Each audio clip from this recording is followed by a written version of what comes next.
ஹாய்ங்க. இந்த 1 மினிட் வீடியோல என்ன பார்க்க போறோம் அப்படின்னா, நம்ம வந்து ஃபார்ம்ல பாவக்காய் வந்து ஹார்வெஸ்ட் பண்ணியாச்சு. அந்த பாவக்காய் வந்து ரொம்ப நெறையவே வந்திருக்கு.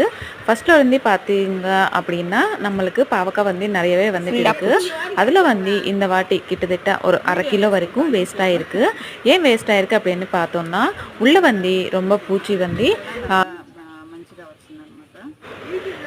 எல்லாமே வேஸ்ட் ஆயிடுச்சு. எனக்கு ரொம்ப கஷ்டமாயிடுச்சு. இவ்வளோ கஷ்டப்பட்டு நான் ஒண்டியா இந்த ஃபார்ம் வந்து வேலையெல்லாம் பார்க்குறேன். ஸோ இது மாதிரி ஒரு ஹார்வெஸ்ட் வந்தப்போ ரொம்ப கஷ்டமாக தான் இருக்கும். அதுக்கேற்ற மாதிரி இதுக்கு பெஸ்டிசைட் என்னான்ட்டு நான் ரொம்ப ரிசர்ச் பண்ணி ஒரு மருந்து வீட்டில் வந்து ஆர்கானிக் மருந்து தயார் பண்ணேன். உங்ககிட்ட ஏதாச்சும் சொல்யூஷன் இருந்தால் கண்டிப்பாக வந்து எனக்கு கமெண்ட் பண்ணுங்கள். நான் அதை வச்சு என்ன பண்ணணும்